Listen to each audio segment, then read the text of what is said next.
dan jangan pernah melupakan tanggung jawab kita. Itu saja yang penting, gak perlu kita ngarep apa-apa. Hidup ini wal asri, demi masa, sak wayah-wayah.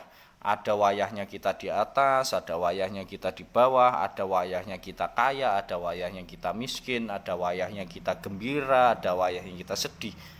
Kegembiraan seseorang itu cuma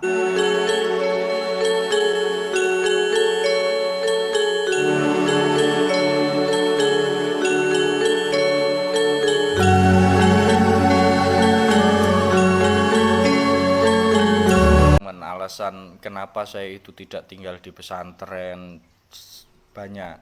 Karena satu, dandanan saya ini masih suka koboi, masih suka asal-asalan. Saya juga nggak betah pakai sarung. Jadi nggak ini, kalau saya tinggal di pesantren itu nanti dicontoh yang nggak baik. Kelakuan saya nggak baik ini jadi contoh gitu loh. Nanti kalau saya sudah, kan santri itu belum tentu alim, alim itu belum tentu ulama, ulama itu belum tentu wali, wali juga belum tentu bisa innalillahi. Maka hidup ini kadang-kadang hanya tanggapan sama anggapan saja. Bagaimana kita, tanggapan kita, bagaimana anggapan kita terhadap hidup. Jadi hidup ini nggak ada rumus yang pasti, yang cocok, itu nggak ada. Gimana sudut pandang kita saja, kita menganggap apa, kita menanggapi apa, hidup itu kan gitu aja. Orang dikata sukses, nggak tahu ya, yang kita kata sukses nggak merasa sukses, itu kan ada juga ya seperti itu. Zikir, sholat, puasa itu nggak, kalau kita mau kaya kita nggak bisa zikir sholat itu bikin kaya, itu tidak. Zikir sholat itu hanya membuat kita ini terlatih menjadi sabar. Nah, kalau kita bisa sabar, nanti Allah akan bersama orang-orang yang sabar. Allah akan sayang sama kita.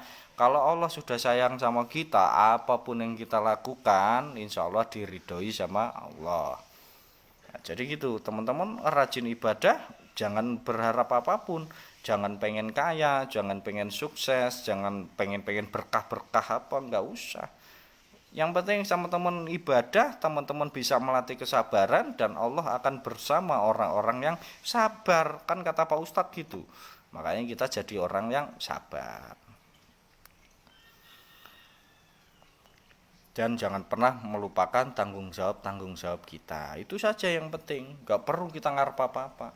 Hidup ini wal asri, demi masa, sak wayah-wayah.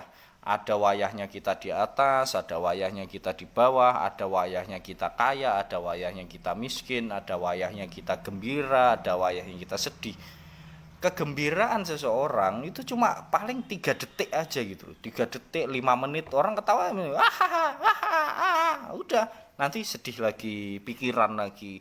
Jadi maka kata Nabi, seandainya manusia ini tahu keseluruhannya, maka dia akan banyak menangis ketimbangan tertawa. Jadi kebahagiaan seseorang di dalam hidup itu sebentar saja. Maka kan sampai ada bahasa, kejarlah duniamu seolah-olah kamu mengejar akhiratmu. Nah, dan akhirnya Sunan Kalijogo itu membuat slogan memayu hayuning buwono. Jadi kita mencari kesejahteraan di dunia, memayu hayuning buwono. Karena kita ini hidup di alam dunia, bukan hidup di alam jin, bukan di ini. Jadi kita harus memikirkan dunia, tapi mengejar dunia ini seolah-olah akhirat gitu loh. Contoh-contoh, bisa kita punya, kita ini kerja nanti dapat duit kita bagi ke anak yatim, atau kita ini mempedulikan hak-hak orang fakir, orang miskin gitu. Orang fakir itu pengangguran, pengangguran kayak saya ini orang fakir. Kalau miskin orang yang bekerja tapi tidak mencukupi kebutuhannya, itu orang yang miskin. Tapi kalau orang fakir itu orang yang kayak saya gini lah, nggak punya kerjaan, ini orang fakir.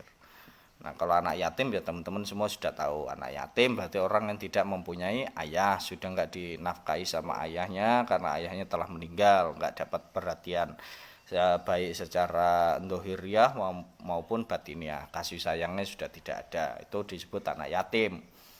Kalau yatim piatu nggak punya bapak, nggak punya ibu.